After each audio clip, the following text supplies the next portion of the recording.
and see you there.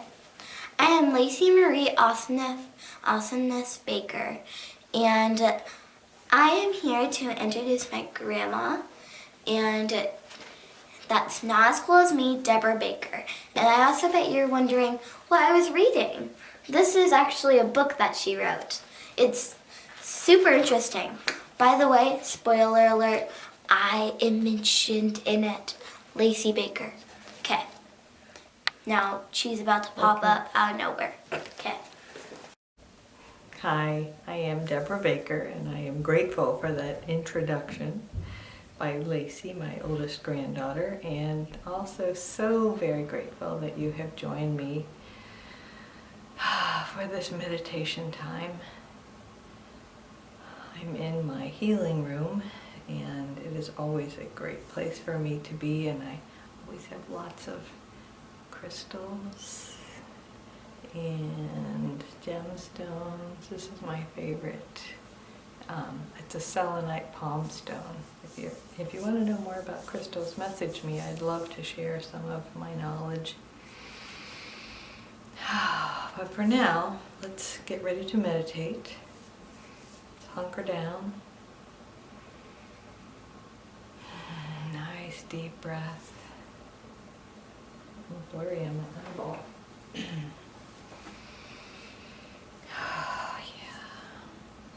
So last meditation we talked about powerlessness, and which is parallel with the first of the 12 steps, and the second of the 12 steps is came to believe that a power greater than me could restore me to sanity. So we'll talk about that a little bit more, but first let's relax our bodies. Let's start at the head this time. I want you to stretch your neck, tighten your neck in the back, tighten it on each side, in the front, and then let it go. Now tighten your shoulders up to your ears. Each time that you tighten some of your muscles, I invite you to just kind of breathe in when you tighten them, and then as you exhale, let it go. So pull your shoulders forward. And then back. I have a blurry spot on my eye. And then imagine like tightening the muscles in the front of your torso. You're pulling all your pecs, your chest muscles together. And then letting them go. And then pulling the muscles in your upper back.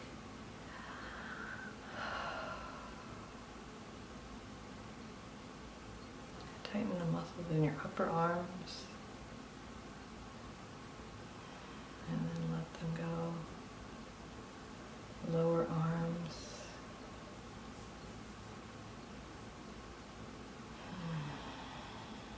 Hands.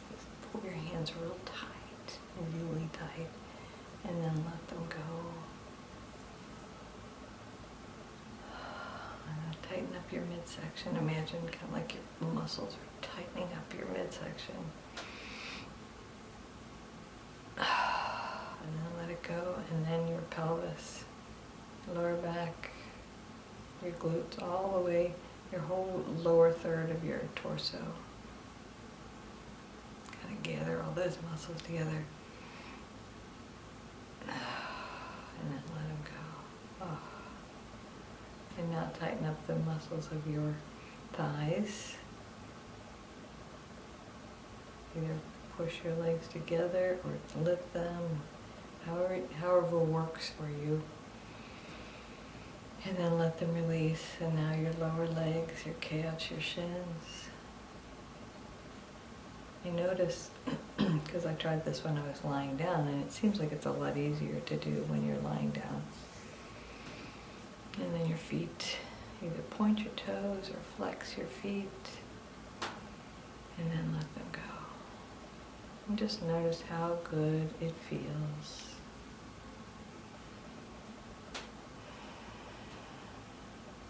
To allow your body to relax. So we know, we have this understanding, this mutual understanding that we are spiritual beings having a human experience.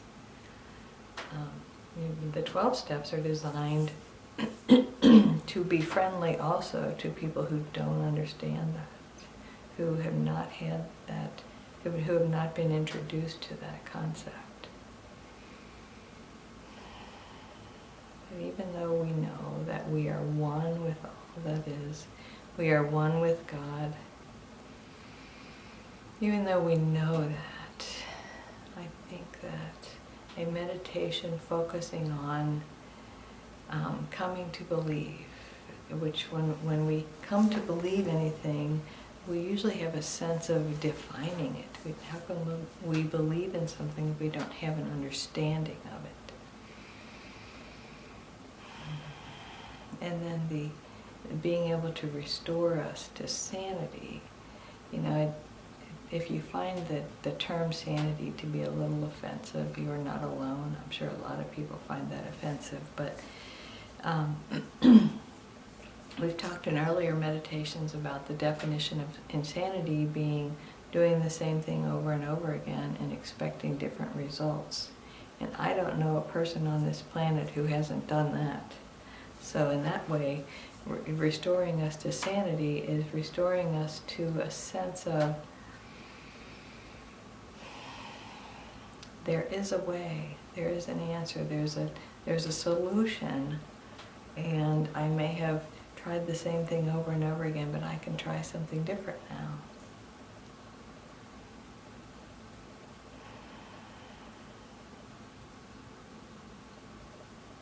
So let's think about our concepts of God, universal life force, divine presence, spirit, whatever your word for it, and it really doesn't matter to me what your word for it is, what your understanding of it is, what your religion is, and more power to you, because I think it's not what you understand God to be, but that you have an understanding that there is a God, that there is a higher power, which means that there's hope, there's an answer, there's something greater than me that I can tune into and tap into.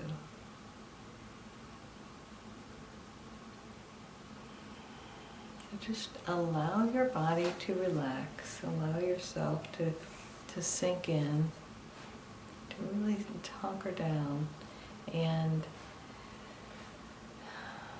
think about your concept of God, of a divine power, a universal life force. Whatever you want to, however you want to think of it, whatever you want to call it.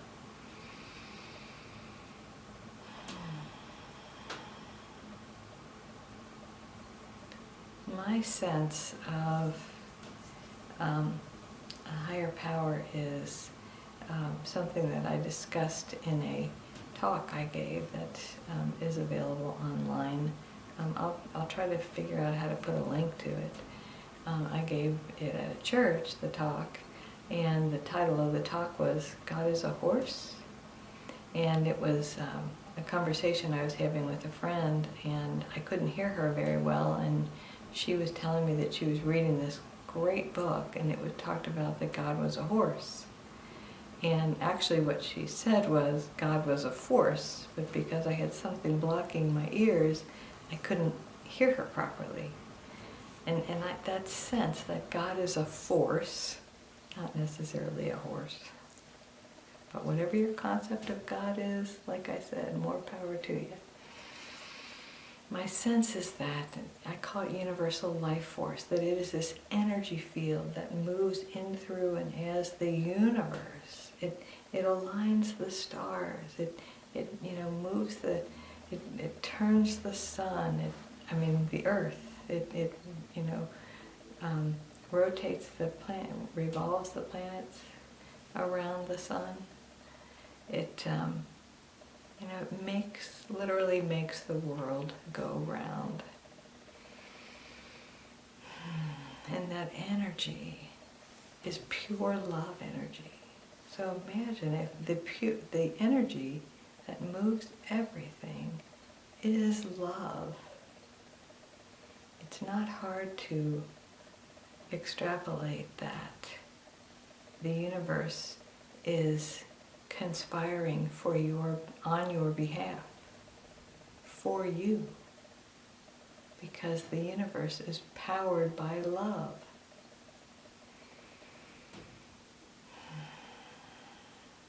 And how we get turned around is when we forget that we are one with this power, this life force that is love itself.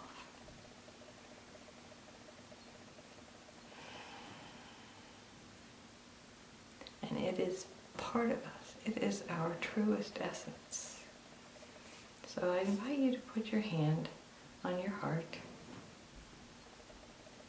Get really still for a moment. Until you can feel your heart beating.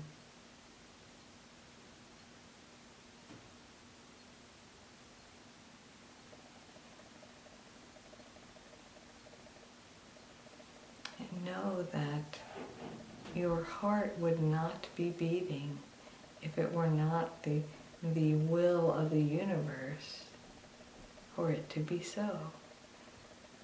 This universal life force, this divine power animates us. It gives us life. Nothing happens outside of this energy.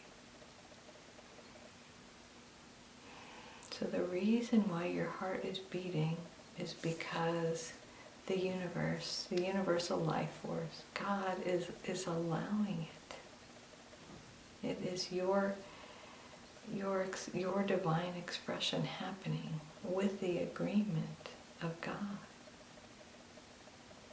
So my understanding in talking to lots of people who have died as a psychic medium, my understanding is that we have this agreement before this whole decision-making process, before we come into our human lives, where we decide what kind of experience we're going to have. And often we decide what will determine when that experience is complete. Whether it is reaching a certain age or having had a certain experience, whatever it may be, no one dies by accident. No one dies at the wrong time. It is always in agreement with the one presence and the one power. So this one presence and this one power is moving in, through, and as you. It is conspiring with you to create the life you came here to have. And it is infinite wisdom. So when you don't know the answer, you can do like I do sometimes and try real hard to find the answer until I finally stop and go, okay, there is one who knows. And that oneness is inside of me. So instead of, skirmishing or scurrying around, trying to find the answer, I can relax and know that the answer is part of me. The answer is already there. Even the most perplexing problems, even the most challenging situations, still have the answer inside of me, inside of you, inside of each one of us.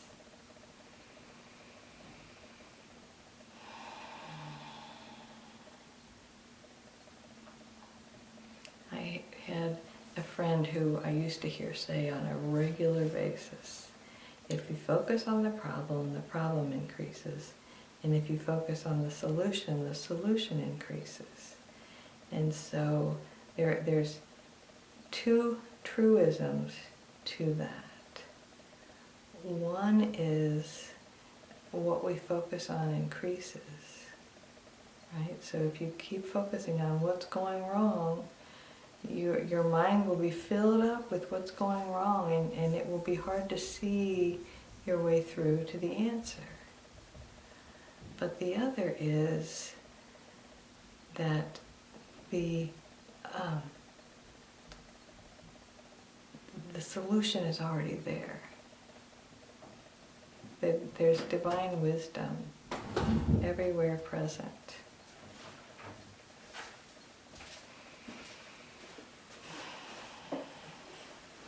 A little pint-sized divine wisdom just joined me in my meditation room. And so when we know that there is a solution to every problem, we don't have to worry about whether there is one. We can relax and know that all intelligence, all wisdom is already present. And then we can also be aware of the other part of that, which is what we focus on increases. And so we decide whether we're going to be happy or sad. We decide whether we're going to be having a good day or a bad day. And I know of a lot of people who would come up with a lot of yeah buts right then. Yeah, but you don't know the troubles I've seen or the challenges I have. And I don't ever choose to argue with somebody who is choosing to stay in the problem, to stay in the woe, the tales of woe.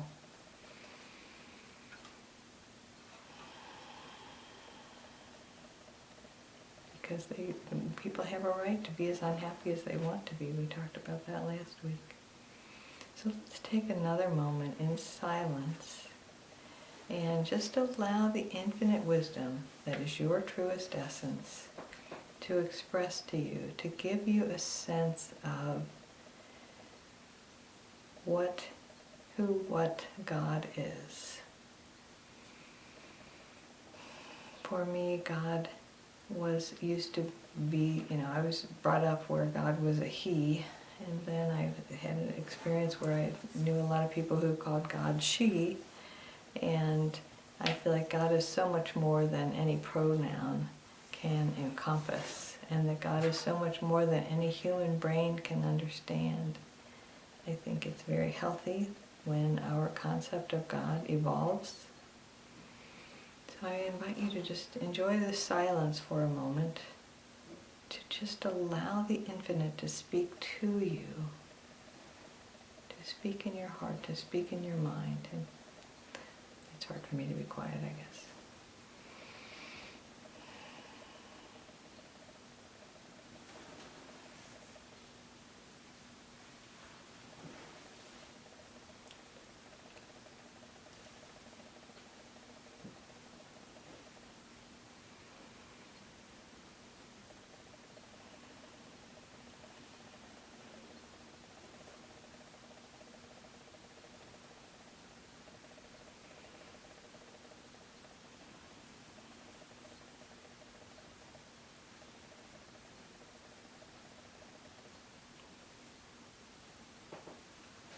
I invite you to turn whatever concerns you might have over to God, to the universe, the universal life force.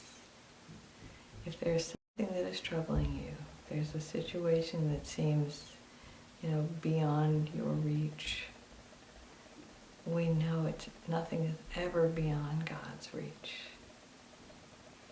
We know that there is a solution to every challenge that comes up. And finding that solution is about getting still and knowing.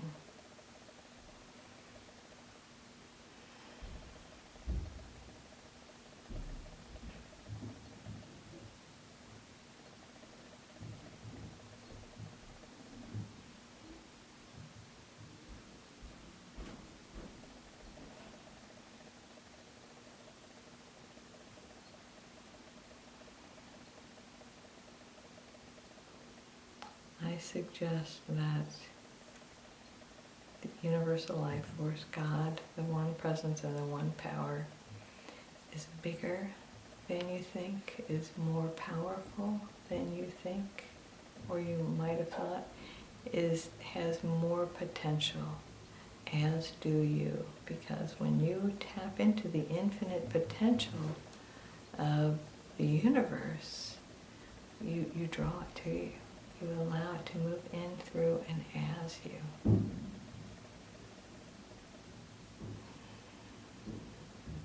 You are ready to allow God to be God as you in every moment. You are ready to allow infinite spirit to express through you. You are ready to allow the divine presence to be present. It is already present, but for you to know that it is present in you, always in you. You have the potential for anything inside of you. You are whole and perfect exactly as you are. So I invite you to take a nice deep breath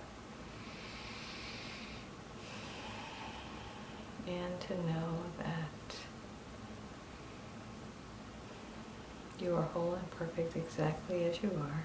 I may have already said that, but it bears repeating. And that the infinite presence in me honors and recognizes and loves and sees the infinite presence as you. Namaste. Thank you for joining Ma Dad's meditation. Hope you have a wonderful day.